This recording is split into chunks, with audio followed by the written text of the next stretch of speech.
only see on KTLA 5 News. Brandi? Chair, this toxic chemical has actually been spotted here for years, and while doctors are concerned, the EPA insists the public is not in danger. Still, it wants to find the source. Some of the monitoring wells that we had in the San Fernando Valley tested positive. Contamination that's very deep in the ground. That contamination is hexavalent chromium, and the Environmental Protection Agency says trace amounts of the cancer-causing chemical have been detected for decades in the groundwater below Burbank, Glendale, and parts of Los Angeles. Hexavalent chromium can be very harmful. If the chemical sounds familiar, it became famous in the hit movie Erin Brockovich. And the EPA has launched an investigation to find out where this hexavalent chromium came from. There is a whole series of manufacturing that had occurred kind of near the Golden State Freeway in the Burbank, Glendale area, and so those areas had the highest concentrations. We need to yell and scream and raise their voice to clean up our water.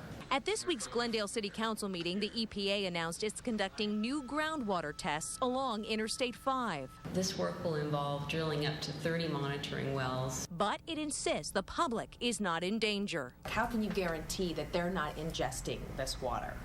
Well, if they're using the water from the public drinking water supply, they should not be concerned. While drinking water is drawn from groundwater, it's treated by each city. The federal limit of chromium in water is 100 parts per billion. The EPA says that's about 1 drop in a swimming pool, with state and local standards even smaller. Over time, that chromium adds up. It doesn't leave your body. Dr. Michael Hurt says while there are government standards, he recommends that pregnant women not even drink microscopic amounts. Still contaminated with hexavalent chromium.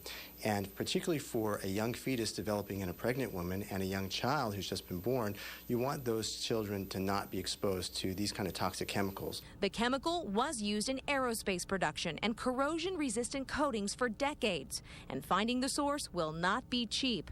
4 industrial companies from the region, Lockheed Martin, ITT Corp., Goodrich, and PPG's PRC DeSoto, have all agreed to pay a combined $3 million for the drilling and cleanup.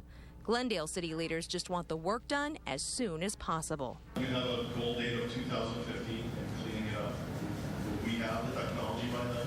I hope so. Well, for the last 2 days, we've asked to speak to the 4 companies involved in the cleanup, and we still haven't received a statement. By the way, all the testing, analysis, and even the cleanup over the next few years will end up costing federal taxpayers tens of millions of dollars. Reporting live in Burbank, Brandi Hitt, KTLA 5 News. Brandi, thank you.